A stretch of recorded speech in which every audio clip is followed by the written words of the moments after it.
मित्रमंडळींनो, आपल्या या चॅनलवर नवीन असाल तर आपल्या चॅनलला सबस्क्राईब करून घ्या.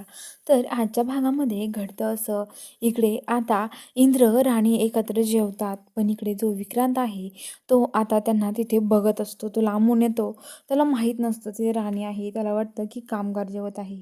नंतर त्याचं लक्ष तिकडे कामगारांकडे जातं, जिथे कामगार जेवत असतात तिथे तिथे आता जी राणी आहे ती इंद्राला घास भरवत असते आणि त्याचं लक्ष नेमकं राणीकडे त्यांच्याकडे जातं आणि तो ते सगळं बघत राहतो आणि राणी इंद्राला जेवू घालते. इंद्र राणीला त्यांचं असं चालू असतं. तर गोट्यान ते चिडवीत असतात, म्हणत असतात की हे बघा, तुम्हाला जर आहे ना जेवायचं आहे ना, चला रे आपण तिकडे जाऊ बसू, कारण की दोघांना डिस्टर्ब व्हायला नको ना, मग आपण तिकडे जाऊन बसूयात असं ते म्हणतात. तर आता लगेच इंद्र राणी म्हणतात, गोट्या गप्प बसा, काही गरज नाही असं काही करायची, गप्प बसतो का. आणि गोट्याला शांत बसायला सांगतात.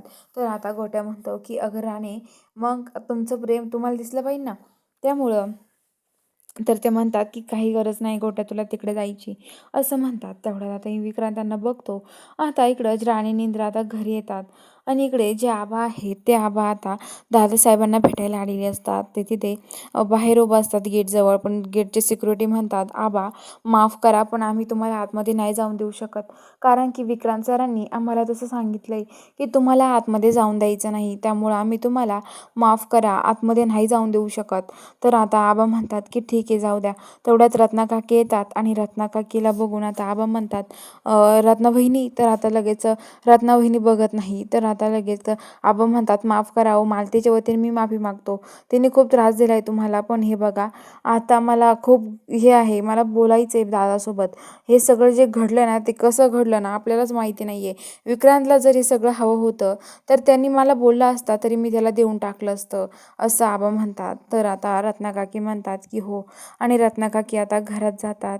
तेवढ्यात अजित बाहेर येतो आणि अजित आल्यावरती तो आबांना तिथे आबा बसलेले असतात, आबांना लोटतो.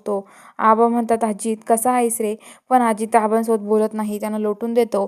आबा खाली पडतात, त्यांच्या डोक्यातून त्याच्यातून रक्त येत असतं.